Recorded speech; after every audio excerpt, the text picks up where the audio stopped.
Hi clients, this is Rima. I hope that today with this video, I can inspire you to learn more about your healing than just going to a healer and giving them money. Over the years, as I run the free support group, I've realized how little people think about themselves or even ask questions. We're such complex beings, but we're so busy constantly listening to news outside, browsing news feeds on Instagram and being jealous or envious about other people's lives or, judging them. But how much do we know about our own minds, our bodies, and why we are having the issues and problems in our life that we do? So when someone's coming to me and they wonder, like, how with just 2 sessions did we resolve, create massive changes, completely heal cancer, completely bring somebody out of the ICU when the doctor said there was no way that they could live? How could we do that with SRT? Do you ask those questions? Why do you not ask those questions? Do you ask how through SRT, just with 1 or 2 sessions, somebody who barely got B's all of their life is now getting straight A's? How are they able to do that? Or with thyroid having gone away, or with someone who had very deep issues in their marriage, now the husband starts behaving differently after doing their healing. Why? There's so many layers to us. We're such complex beings, but more than that, we have lived so many thousands of lifetimes in different forms. Just to become a human, it takes 4,000 plus lifetimes just to become a human, barely to touch that. And in that, to get a decent life, good parents, have a stable living overall despite challenges, that takes even more. And through all of those incarnations, we collect memories, we collect experiences, and we don't fully process our grief, our pain, the trauma, the separation, the hurt, physical hurt, emotional hurt, all of the things. Just think of the last 1 week of your life. How many things have you gone through in your thoughts? Sit every day at night and think about, what were my thoughts for today? What have I has hurt me? What are some of the emotions that were invoked today by somebody's behavior at work or with the news that I watched? What fears do I have?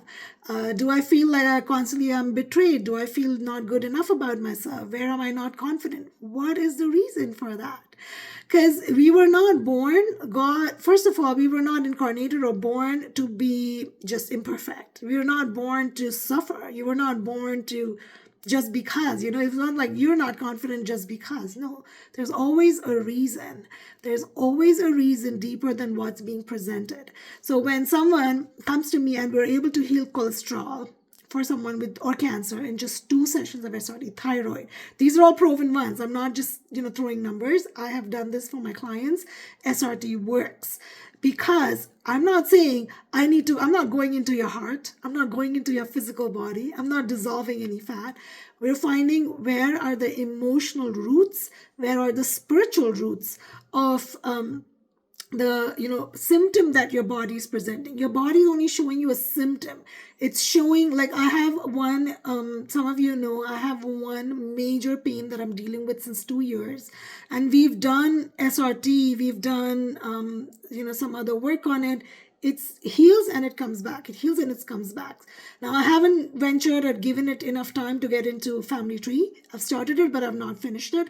Plus, there are other things, but I do know that hurt is related to trauma around birthing, to trauma around being a mother and being separated from my child, and the other people who wanted to harm me, and the memory of all the hurt and the harm that they have wanted to do and what they did to my physical body in past life, that my body is holding that trauma to. So my body is screaming and telling me every month as I have that pain, it's telling me, look, Rima, there is an emotional wound that's way too deep over here that needs your attention to resolve it.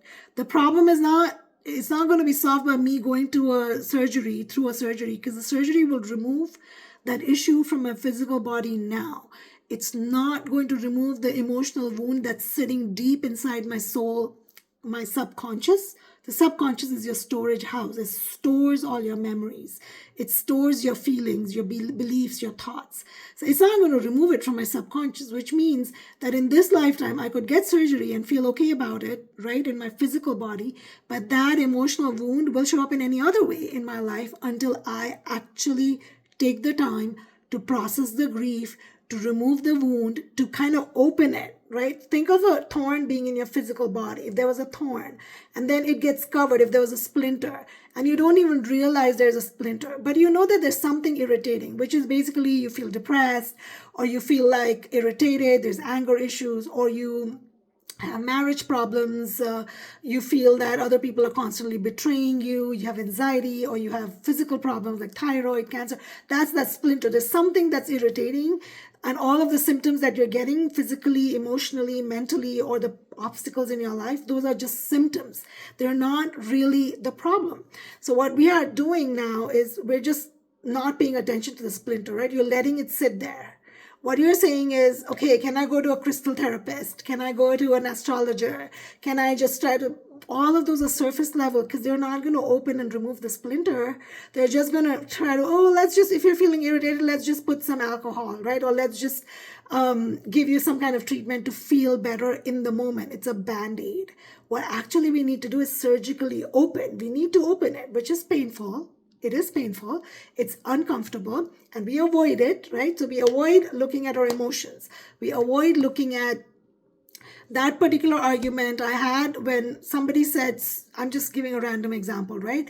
XYZ about you, and you felt so betrayed and rejected and ashamed.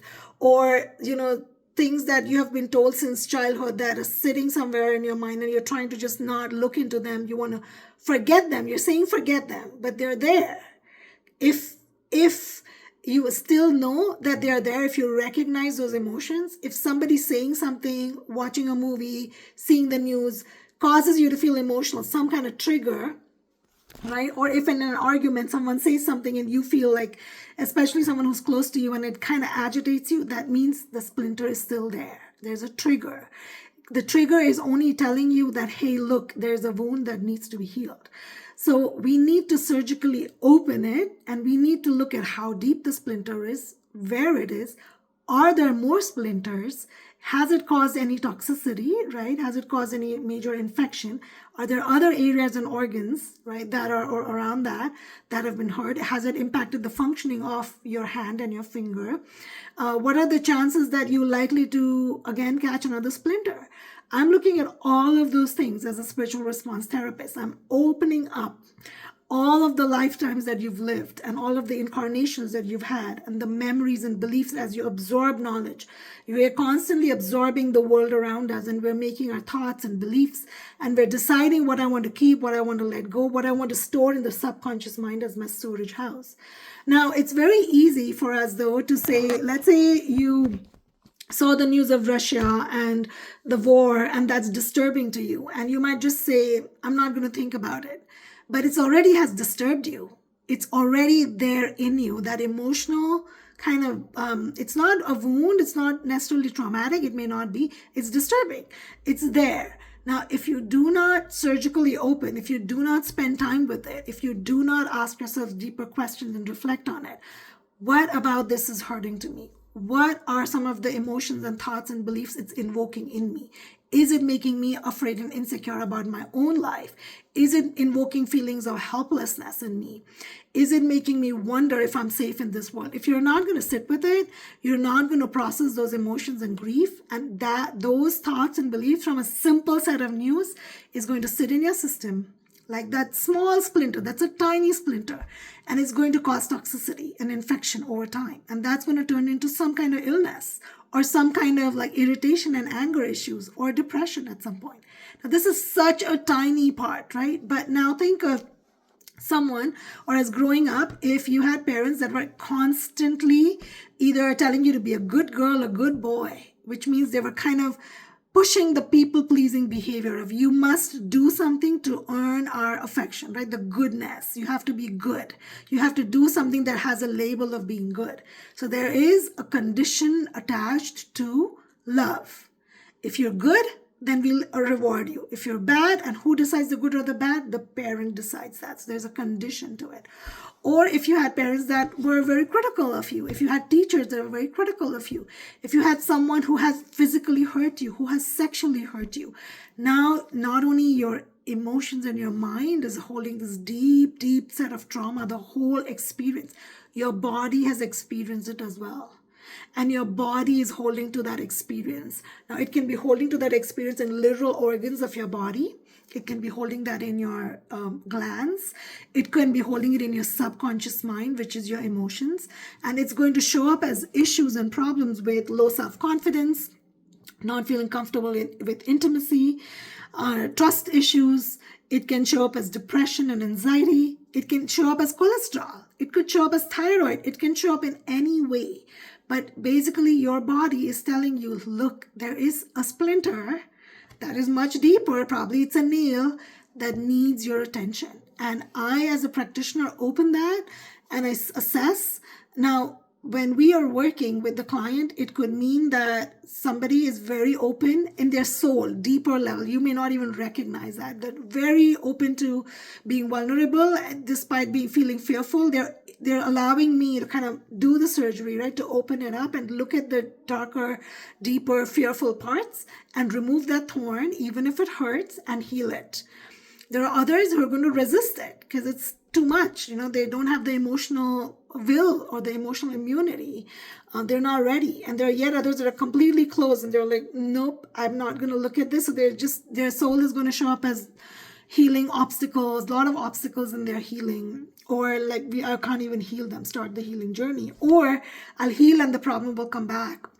Sort of in my case, right? The problem keeps coming back. That means there's deeper layers that I have yet to look at, to release. And I have to be willing to go through that pain of, I am going to look at this that's so hard and dark and depressing and sorrowful, but I'm going to let that open up. I'm going to let that release. And to release that, I have to be face to face with it. I have to be willing to talk about it, to feel it, to think, to feel sad. So just avoiding your problems by saying, let me go to a healer, or let me go to a crystal therapist, let me go to an astrologer, let me not think about it. It's not helping in any way. The spiritual response therapy sessions you do with me, they're helping your soul fast track that, to be more open, to release, to let go. But if you are going to be more invested by spending your time with yourself, connecting with yourself, connecting with your emotions, if you can't do it, then there are so many other ways to do it. Like, I offer life coaching services. I offer hypnotherapy. Hypnotherapy is also effortless, like spiritual response therapy. We're doing deep meditation. I'm giving you instructions. Your body, you'll feel the relaxation. You'll feel like all your muscles relax. You'll feel the stress release from your body. It'll all like start to dissipate, and then you'll go into almost a sleep-like state. You might even sleep. And then I'm just giving the space to your subconscious mind, the storage house that I explained earlier in this video, to open up all of its fears, irritation, anger, all the negativity that has been there, all the questions, confusion, memories of past hurt, everything that's there. And we're just giving it the space through a specific technique to release, to say, okay, leave my body, leave me. I don't want you here. I just want to keep the good and the positive. So that's hypnotherapy. And then life coaching is more about conversing and talking about and letting that be a mirror and come in front of you and talk about, tell me, what about the argument you had with your boss today was disturbing to you? Because do you think about that? No, you just think we tend to think something was wrong with the boss. Or we always, either tend to easily blame the other person or try to just brush it off and not give it enough importance. But there are patterns to our own behavior that we're unaware of. And there are belief systems that we can have about the world and people around us that we're unaware of that can add more spice to the actual story of what happened, right? If you come and slap me, all you've done is you've slapped me. That's all you've done. I can then say you betrayed me. I can then feel you rejected me. I can feel not good about myself. That's all extra things that I have added. And everything that we add emotionally to an incident, to an event, gets stored in our subconscious mind. And then we collect all of that over multiple lifetimes, and it becomes a whole junk box of toxic energy. Along with other things that you can even pick up from other people, etc. So then you're paying money to go to a practitioner, to a healer, to release and heal all that. But you could fast track that journey. You could make that healing faster, easier, and preventative by doing more conscious work through life coaching and hypnotherapy, by taking spiritual response therapy sessions for multiple things to kind of remove that from the root causes, right? Because it's like a yarn. Like my currently the practitioner I'm going to, I wanted to experience something, and I like the way she explains, like a yarn. We have one problem, but there's so many other strings that are attached to it that we don't realize. And you pull one string and you realize, the knot is much deeper and much more complex to all of the other things. So I really urge you and encourage you to invest in yourself, to the money and the time that you put into spiritual response therapy, to your healing, to in yourself. It's a huge investment, because as you heal these deep layers, you're preventing upcoming cancer, upcoming cholesterol, upcoming thyroid. You're preventing all the, attracting individuals that'll break your trust, because those people are coming into your life to show you that there are patterns for you to break. They're there to show you there is wounds, emotional wounds that you haven't healed. So they're just being a mirror.